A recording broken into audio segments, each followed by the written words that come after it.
Olá pessoal, sejam muito bem-vindos a mais um vídeo da Universidade da Química. E o episódio de hoje tem por tema pesando coisas invisíveis. Na verdade, a coisa invisível que vai ser pesada é o elétron. Nós vamos descobrir como foi determinada a massa do elétron. E aquele que pesou o elétron, o protagonista do episódio de hoje, é esse ilustre senhor estadunidense, o senhor Robert Andrews Millikan.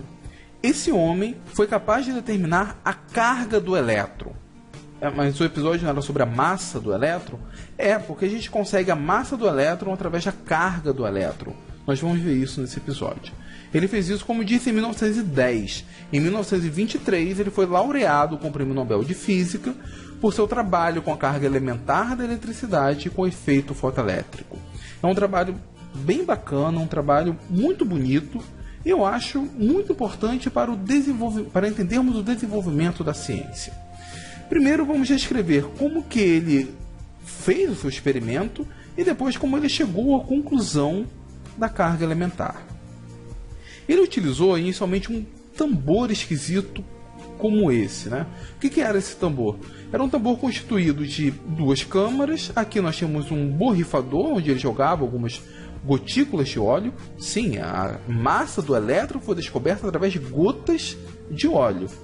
E aqui ele tinha um microscópio onde ele observava essa gota. O tambor original era parecido com isso, mas na verdade esse esquema ajuda nós entendermos melhor. Aqui nós temos o borrifador, ele jogava algumas gotinhas de óleo nessa primeira câmara. Não está sendo representado aqui, mas tinha uma espécie de canhão de raio-x que ionizava essas gotas. Elas ficavam carregadas negativamente. E aí, para essa segunda câmara, tinha um buraquinho onde só passava algumas gotas. Imagina o tempo que ele levou olhando uma gotinha, depois outra gotinha, e às vezes que ele borrifava não caía gota nenhuma para a segunda câmara. Mas então, ele foi persistente, e nessa segunda câmara caíam apenas algumas gotas. E essas gotas estavam carregadas. Ele conseguiu observar por esse microscópio, sendo que nas paredes superiores e inferiores da segunda câmara estava sendo ligada a placas carregadas eletricamente. Existia aqui dentro então a possibilidade de um campo elétrico. Lembre-se que esse campo elétrico é um campo uniforme, um campo homogêneo, isso é importante. A carga positiva desse campo elétrico, perceba aqui pelo esquema, é a placa de cima, enquanto a carga negativa está na placa de baixo. O campo elétrico, portanto, vem de cima para baixo, com a carga positiva em cima. Também não se esqueçam disso. Então, como que era o experimento dele?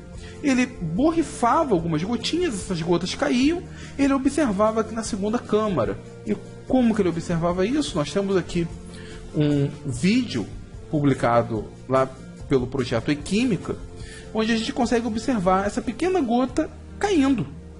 Essa bolinha aqui é a gota de óleo que ele observava que estava caindo.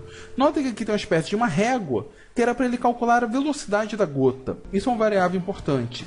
Através dessa régua ele media quantos centímetros essa gota percorria uma determinada unidade de tempo.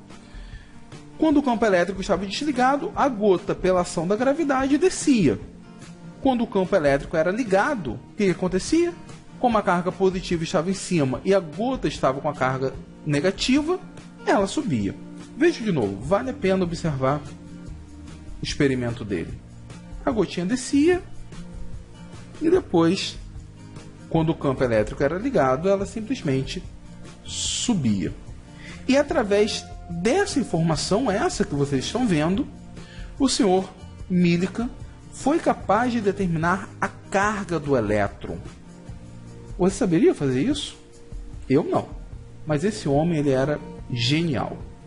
E a partir de agora nós vamos ver como que ele chegou à conclusão, né, como que ele chegou a obter o valor da carga do elétron. Eu vou fazer algumas continhas, já vou mostrar algumas equações. Se vocês não entenderem, por favor, pause o vídeo, vejam as substituições de novo, para então prosseguir, para isso ficar claro na nossa mente. Tá bom? Lembra também, né, tenha em mente que ele podia ajustar o campo de tal forma que a gota ficasse parada, né, de forma que a gravidade fosse igual à força elétrica e ali ela ficasse paradinha. E vai ser com base nisso que nós vamos fazer nossas substituições. Como eu disse, eu posso escrever que a força elétrica ela é igual ao peso, desde que a gota fique parada. Quem é a força elétrica? A força elétrica é o produto da carga vezes o campo elétrico. Esse campo elétrico ele obtém facilmente sabendo a distância entre as placas e ajustando a voltagem. A voltagem ele olha lá na chave que ele está ligando e desligando. Lembre-se também que ele pode ajustar essa voltagem, então ele pode aumentar ou diminuir o campo elétrico. Essa força elétrica é igual ao peso. Não, e quem é o peso? O peso é o produto da massa vezes a gravidade. A massa de quem? Nesse caso, a massa da gota. Certo? Vamos guardar esta equação e vamos fazer algumas substituições. Primeiro de tudo, você sabe qual é a massa da gota de óleo, daquela microgota de óleo? Eu não sei. Então a gente vai ter que transformar essa variável em algo mais palpável. Então vamos descrever. O peso é igual à massa da gota vezes a gravidade. Isso daqui eu posso reescrever como sendo a massa da gota igual à densidade do óleo dividido pelo volume da gota. Por que eu posso escrever isso? Porque vocês devem lembrar que a densidade é igual à massa sobre o volume. Portanto, a massa é igual à densidade vezes o volume. E nesse caso, a densidade de quem? Do material que a gota era feita. Nesse caso, o óleo. Então, posso substituir a massa da gota pela densidade do óleo e o volume da gota. Eu tenho a densidade do óleo, mas eu não tenho o volume da gota. Eu vou assumir que essa gota seja esférica. Não tem para que não ser. Mas eu vou assumir que seja uma gota perfeitamente esférica. E eu sei qual é o volume de uma esfera. O volume de uma esfera é igual a esse produto aqui, 4/3 de πr ao quadrado, ou melhor, de πr ao cubo. Onde esse R é o raio da gota. Eu tenho o raio da gota? Não. Mas nós vamos ver que a gente consegue descobrir esse raio, assumindo que a gota seja perfeitamente esférica. Tá claro? Isso daqui é a mesma coisa que a massa vezes a gravidade. Só que a gota vem descendo, ela não está livre de nenhuma outra força, né? O peso a atrai para baixo. Porém, essa gota ela está sendo arrastada em um fluido. O ar é um fluido. E qualquer objeto que está dentro de um fluido sofre a ação do empuxo. Um empuxo é uma espécie de força que existe em oposição ao peso, em oposição à gravidade. É muito comum nós nos sentirmos mais leves dentro de uma piscina, porque o empuxo está trabalhando para isso. Então, como que é a fórmula do empuxo? Eu estou representando com a letra I, mas o nome é empuxo, com E. Qual é a fórmula do empuxo? É a densidade do meio, né, do fluido, nesse caso é o ar, eu tenho esse valor, o volume do objeto que está percorrendo, né, que está dentro desse fluido, nesse caso a gota de óleo, vezes a gravidade. Eu vou fazer a mesma substituição, no caso do volume da gota de óleo, e eu tenho uma nova expressão para o empuxo. Só que a gota, na verdade, ela desce, ela não fica parada. Eu não sei se eu ligar a chave elétrica, mas sem um campo elétrico ela somente desce.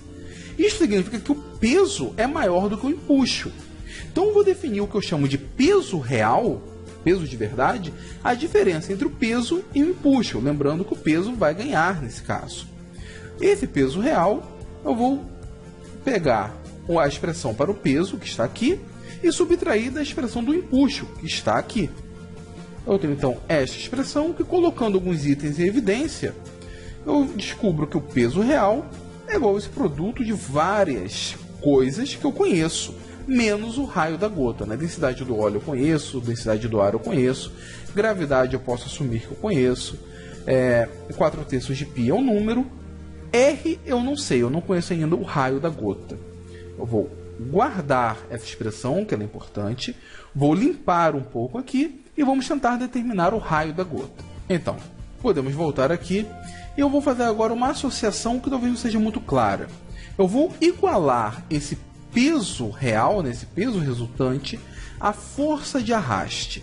Esse termo força de arraste é dado pela lei de Stokes, que tem exatamente essa expressão, 6π vezes o eta do ar, a viscosidade do meio, na verdade, nesse caso do ar, o raio da gota e a velocidade da gota, que o Millikan sabia. Afinal, ele tinha régua e via quantos centímetros ela percorria por segundo. Essa lei de Stokes aparece no curso de vocês numa disciplina chamada de Mecânica dos Fluidos, que às vezes fica dentro de Físico-Química. Eu não vou entrar em detalhes sobre ela, envolve muitos mais conceitos, mas nesse caso essa força de arraste está associada quando nós colocamos um objeto em movimento dentro de um fluido ideal, de um fluido que nós chamamos newtoniano. Aqui nós vamos assumir que o ar seja um fluido newtoniano e que essa gota ela está assumindo esse papel, né? Um objeto percorrendo um fluido ideal. Isso vai nos ajudar a chegar na conclusão, ou melhor, a chegar numa expressão para o raio da gota de óleo. Eu vou simplesmente pegar essas duas expressões e jogar nessa igualdade em seus respectivos lados. Eu chego então nesta igualdade, onde eu conheço praticamente tudo, menos o raio da gota. Mas agora é fácil. Eu posso rearranjar, que eu tenho aqui o raio da gota como sendo a raiz quadrada de 9/2 da viscosidade do ar, eu esqueci de colocar o índice aqui, vezes a velocidade da gota dividido pela gravidade, dividido pela diferença de densidade óleo-ar. Eu tenho uma expressão para o raio da gota. Eu tenho todos esses valores, então eu tenho o raio da gota. Entenderam?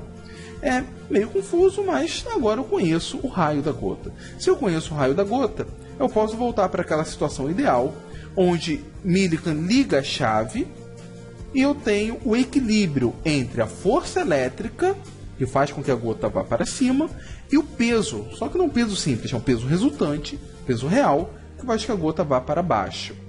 Se eu tiver essa igualdade, eu posso fazer substituições agora de que o produto carga-campo elétrico é igual a essa expressão do peso resultante. Lembrando que eu sei qual é o raio, esse daqui. Eu posso rearranjar e eu tenho essa expressão. E com essa expressão, Millikan consegue chegar no valor da carga elementar. Consegue entender isso? Não? Eu explico. Ele vai ter um campo elétrico tal que a gota fique parada. Se ele sabe o campo elétrico que a gota está parada, ele sabe a carga dessa gota. A carga dessa gota não é a carga do elétron, mas ele sabe a carga que ela está assumindo. Quando cair uma segunda gota, ele vai ajustar o campo elétrico e vai descobrir a carga dessa segunda gota. De repente, muito provavelmente, não vai ser a mesma carga. Ele vai fazer isso com uma terceira, com uma quarta, com uma quinta, com 50 gotas, e ele anota todas as cargas encontradas. E ele percebe que todas essas cargas são múltiplos de uma carga. Ele tira o MMC das cargas, aquilo que a gente aprende lá na quinta série, na quarta série. Ele aplica aí, ele descobre o MMC, o mínimo múltiplo comum, entre essas cargas. E esse mínimo múltiplo comum ele assume como sendo a menor carga possível, a carga elementar, a carga do elétron. É como se ele fizesse essas contas e ele descobrisse que as cargas são 4, 40, 80, 20, 200, 1000, 500, 10, valores aleatórios. Mas todos esses valores são múltiplos do número 2. Então ele assume que a menor carga possível é o número 2. Nesse caso, né? No caso específico, ele diz que a carga, qualquer carga encontrada na natureza, é um múltiplo inteiro. Esse N aqui só pode ser 1, 2, 3, 4, um número inteiro. Não pode ser 1,5, não pode ser 1,75, apenas números inteiros, da carga elementar. E o elétron é a menor carga elétrica conhecida. Ele tem essa carga elementar. Millikan, com isso, além de determinar a carga elementar, ele diz que todas as cargas são quantizadas. Todas elas são múltiplos dessa carga elementar, cujo valor é 1,602, mais ou menos isso, né? 1,602 vezes 10 a menos 19 coulomb. Um valor extremamente pequeno, muito pequeno mesmo, que esse genial Millikan conseguiu através desse tambor esquisito, utilizando um aparelho esquisito, rudimentar até, e muito de sua inteligência, ele consegue chegar nesse valor. Bom, e daí como que ele consegue a massa do elétron? É fácil. Thomson, outro gênio, como nós vimos no episódio passado, ele já havia determinado o valor da razão carga-massa. E a razão carga-massa era aproximadamente 1,7 vezes 10 a 11 coulomb por quilograma. Se ele tem a razão carga-massa, é só pegar o valor da carga e jogar nessa razão, nessa fração, que a gente descobre o valor da massa do elétron. Algo em torno de 9,1 vezes 10 a menos 31 quilogramas. É um valor quase que infinitamente pequeno, ele é muito pequeno mesmo. E Millikan consegue isso em 1910. É realmente fantástico esse trabalho dele, foi digno do Nobel, é digno de nossa admiração. Essa matéria normalmente não cai na prova, né? A gente não dá aula nisso na escola. Muitas vezes por falta de tempo, a gente prefere ter esse tempo aplicado numa outra parte mais prática. Mas eu acho fundamental sabermos disso. É o que eu sempre falo, se você é um professor de química, como eu sou, ou se você é um aluno de graduação em química, como eu fui, ou algum aluno de curso técnico em química, é necessário que saibamos as coisas como elas são, de onde elas vieram. E uma coisa é eu jogar o valor da massa do elétron, pegar em uma tabela. Outra coisa é saber de onde ele veio. Eu acho que a gente tem que saber. Mesmo não tendo tempo de explicar na escola ou na universidade, mas aqui na internet, né, os canais da internet nos permitem trabalhar mais esses conceitos, sem essa responsabilidade do tempo de cumprir o conteúdo. Então por isso que eu acho muito importante uma aula como essa. Eu espero sinceramente que você concorde com esse meu ponto de vista, porque eu acho que só assim a gente vai realmente entender de onde vieram as coisas, não simplesmente copiar um resultado e ponto final. Tá ok? Bom pessoal, era isso que eu tinha para hoje. Eu espero que vocês tenham gostado, que vocês tenham entendido o vídeo. E por favor, se não entenderam, deixe seu comentário, participe na evolução da Universidade da Química. Me ajude, por favor, dando seu like, compartilhando esse vídeo. Se inscrevam no canal, isso vai ajudar muito no crescimento da Universidade da Química. Além disso, façam uma visita lá no site, na universidadedaquimica.com.br.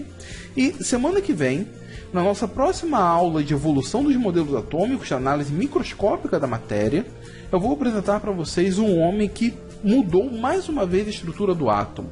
Ele quebrou, fragmentou, destruiu a ideia do modelo atômico de Thomson. Tá bom?